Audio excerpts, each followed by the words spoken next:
Hello po mga kainday, andito na naman po si kainday nyo kasi meron na naman po tayong ide-deploy ngayong araw. So ate, Ara, bago tayo mag-umpisa ulit, naka-video tayo te ha. Opo, Tapos mabablog ka, mako-content ka kay Irene tsaka dun sa kay Indaiski sa kabila ha. opo. Kilala mo ba si Indaiski? Opo, ma'am.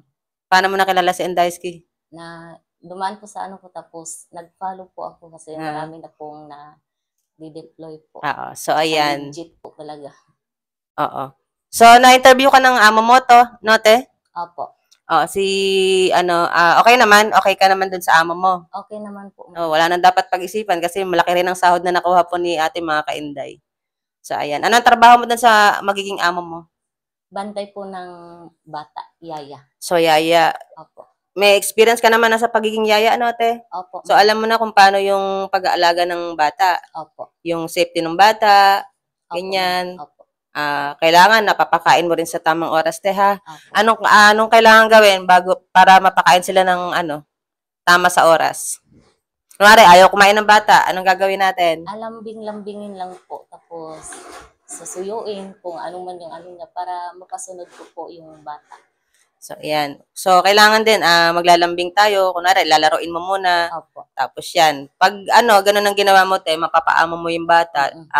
mapapadali yung trabaho mo. Kasi syempre, pag ganun, madali siyang mapapaamo sa'yo. Susunod sa'yo Mm-mm. si bata, Yung baby. si yung alaga mo, ha? Opo.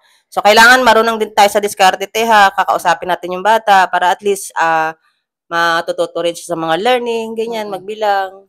Tsaka at least mapapadali yung trabaho mo. Opo, ma'am. So, ayan. Ang province po ni ate, tagasan ka nga ate? Cebu. Cebu. Sinong gusto mong batiin sa Cebu para tong video natin makarating ng Cebu? Yung mama ko po. Gagalingan ko po sa ano para naman po may padala ako sa inyo. Ay, yung mga anak mo rin, batiin mo. Baka nanonood sila. Ah, Hi Dodong, Inday, makabuti ka sa pag-aaral mo. Yun talaga yung pangalan nila? Dodong po, tsaka Inday po talaga yung tawag ko sa kanila. Kasi Nickname. ganyan po kasi yung pag Bisaya, Si Odong. Kamusta? Tsaka si, ano yun? Inday. Inday. Andito na si mama nyo. Magtatrabaho lang si mama nyo para may... Padala na pera. Nag-aaral na ba sila, te? Yung isa ko po yung panganay, yung 7 years old. Yung isa po, 2 years old. 2 years old pa lang. So, wala naman magiging problema, te, sa mag-aalaga ng anak mo. Wala naman po kasi ano po yung mama ko tsaka kapatid. 6 months yung contract natin dito, Teha. Tapos yung Opo. day off na pagkasunduan niya naman kung ilan. Ilan ang day off mo daw? Weekly off po. Wow. So, yan. Weekly off. Bihira lang po yung ganong employer, mga kaindaya, na nagpapa-day off po ng weekly off. Especially yung sahod po natin, mataas na po. Mm-mm. So, ayan. Libre din ang ano mo doon, te, toiletries, ha? Hindi rin lahat ng amo nagbibigay ng toiletries. Especially, ganun talaga ang sahod. Swerte mo na doon, te, kasi ang taas ng sahod. Starting mo, mataas na. Libre toiletries. Libre pagkain. Diba? Di mo na kailangan lumayo kasi napaka-sulit na ng sa sahod mo dito sa employer mo. So, ayan, te. Ano naman masasabi mo, te, sa naging proseso sa'yo dito? Sobrang okay po sa akin. Baka mo, boss. Sobrang okay po sa akin kasi nabibigyan po ako kung ano po yung mga gagawin ko, tsaka hindi po gagawin.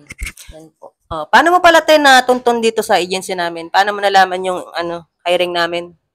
Naghahanap po ako, nung bago pa talaga po ako pumunta dito sa Manila po, naghahanap na po talaga ako ng mga page na pwedeng pasukan. Tapos Walang nagsabi sa'yo na dito?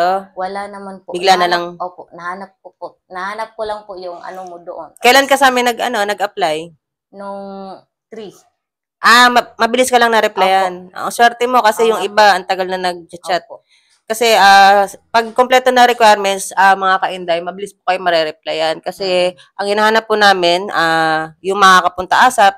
Siyempre, pag makakapunta ASAP, dapat meron na po kompleto requirements. Opo. Para mabilis po kayo mare-replyan. Kasi pag wala pa po kayo requirements, matatagalan po kayo mag-reply. Siyempre, sa sobrang dami po, ang unahin ko po, yung may requirements na, tsaka yung makakapunta po ASAP. Yan po yung reason, mga kainday, kung bakit po namin inalis yung address dun sa post namin. Kasi dati merong address. So ngayon, inalis na namin kasi sa sobrang dami. Minsan kasi yung iba hindi makaintindi kahit walang requirements, pupunta dito. So parang ano lang din, hassle. So, para mapadali mga kainday, kumpleto mo na ng requirements, tapos chat kayo para ma-screen din kayo kung anong alam gawin, kung may experience. Para pagpunta nyo dito, meron na kayo possible employer.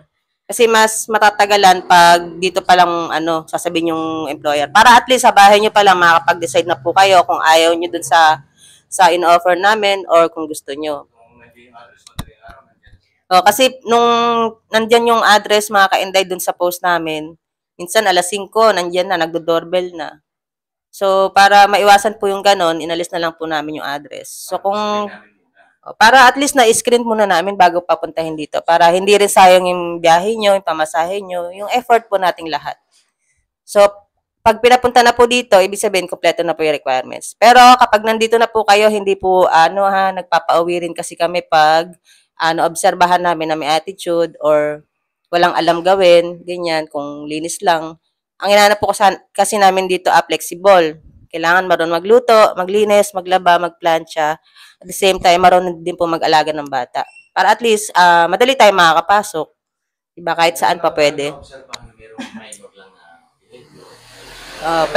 Pero mga kainday, pag mga minor lang na-observe namin, kunwari, kailangan nang i-adjust, so may pag-asa pa namang i-adjust, yun, kailangan namin lang din sabihin sa applicant, ang gagawin namin, todo briefing namin, para at least pagdating niya sa amo niya, ma-adjust niya. Basta yung mga minor lang, kunwari, ano bang example ko? Anong example ko? Yung sinabi ko sa'yo kanina. Yun nga, yung sa kasama ha. Minsan kasi hindi, sa ibang kasama, ayaw nila ng gano'n, yung biro, kahit biro. So, kailangan i-adjust natin doon, ha. So, lahat naman mga kainday nang dinedeploy namin, bago sila ma-deploy, sinasabi namin kung ano yung mga minor na dapat i-adjust para at least, pagdating sa amo, ma-adjust. Diba, te? Kagaya ng sinabi ko sa'yo, sa mga biro-biro lang, ha. So, pagdating mo dun sa amo mo, kailangan mo rin i-adjust. So, kailangan din natin makikisama sa mga kasama kasi meron tayong ibang kasama doon. Tapos yung pag-alaga sa bata, te ha, Opo, ma'am. yung responsibility as yaya ha, dapat yun ang alam mo. Alam mo naman yung mga responsibility siguro, te, kasi may experience ka na sa pagiging yaya. Opo, ma'am. So, ayan. Isabi na natin yung sahod ni ate. Te, magkano nakuha mo sahod? 16K po. Wow, 16K plus weekly off. Tapos, te, yung HM mo, libre lang ibibigay sa'yo. Imaginein mo yon, ang mahal nun. So, basta after 6 months, may makukuha kang HM. health card. Yan. Habulin mo yun, te, para makuha mo kasi sayang din, ang mahal nun. Tsaka malaking tulong yun sa pamilya mo. So, ayan. Ano naman sasabi mo, te, bago ka i-deploy? Thank you po sa inyong dalawa, ma'am and sir. Sungit na. Masungit ba? Worth it naman din po. Kasi para alam po talaga yung ano. Opo. Opo talaga. Ang hirap ng background na, te. Talagang pigang-piga. Ano, te? Pigang-piga po talaga. Pati yung nasa lapo-lapo na nanahimik, ano, te. Kailangan natin talagang kontakin yun. Para at least, just in case of emergency, may makokontak tayo. Oo nga po. Pati si Kapitan, na-trace natin, ano, te. So, yan.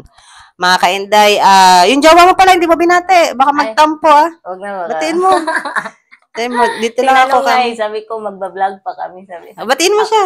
Hi. Ano tawagan niya? Pagagihan mo yan, huwag kang mag-day off pag di rin ako mag-day off. Sabi ko nga. Kailangan sabay. Opo, sabi ko sa kanya. Sabi ko, saka na ako mag-day off pag ano. Para maka-epo naman tayo. Tapos diretso dun sa ano. So, ayan. Yun lang, te. Wala ka nang sasabihin iba. Ay, may binayaran ka pala dito, te, sa amin. Wala po. So, ayan mga kainday, ha. Libre lang po ang mag-apply dito. Basta lang po may kompleto pong requirements. Hindi mo na nare-replyan pa. Hindi natin nakikita. Sa mga nagchat-chat po or nagchat na, antay lang po tayo ng reply ha kasi ang dami po, yung iba nalalagay na sa spam. Hindi ko po kaya replyan lahat. So, antay-antay lang po tayo ng reply, kagaya ni ate, nag-antay ng reply. Yung mga hindi makapaganda. Dun po sa mga nagmamadali na or kailangan na ng trabaho, pwede naman po mag-apply muna sa iba para at least magkaroon na po tayo ng trabaho. Kasi dito, kung hindi ko po lahat talaga kaya ma-replyan. So, yung sa mga hindi na-replyan po, kung nagmamadali po kayo magtrabaho, meron naman po tayong ibang applyan. Kasi dito sa amin talagang in-screen po namin. Kailangan talaga kompleto requirements at saka may pamasahe na makakapunta na po ASAP. Hindi po kami nagbibigay ng pang-requirements at saka ng pamasahe. So, ayan, te, papasundo ka na nung amo mo mamaya, ha?